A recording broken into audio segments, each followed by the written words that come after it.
Қазақстанның мәдениет қайраткері, танымал актер Дархан Дайырбек туралы деректі фильм түсіріліп жатыр. Өнер иесі Алматы қаласында туғанымен Ақтөбенің Шалқар аудандағы нағашыларының қолында тәрбиеленген, осында оқыған.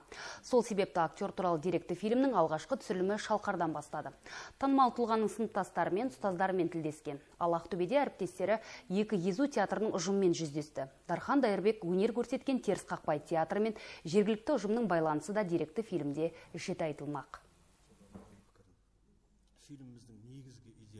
Дархан жайында жолдастарының, достарының, барлық класстастарының, курстастарының, Дарханды жалпы білетін жұрттың естелігінен үлкен кітап шығып жатыр қазір. Және Дарханның айтқан әндері, және Дарханға арналып әзілкеш деген күй шықты. Арнаулар шықты сол мына бір жылдың көлемінде. Дархан жоқ бір жылдың көлемінде.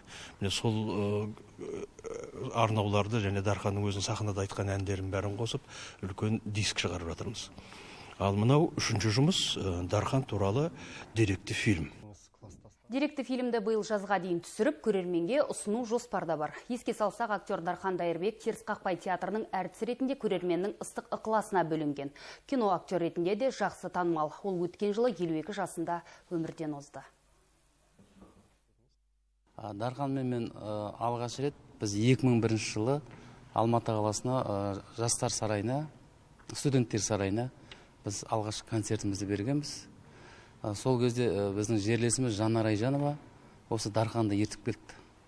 Сол Дарханмен мені таныстырып, сендер бәрің бір Шалқардың жігіттерсіңдер, неге бір-бірлерің танымайсыңдар деп, тұңғыш рет мен 2001 жылы август айында Дарханмен таныстым.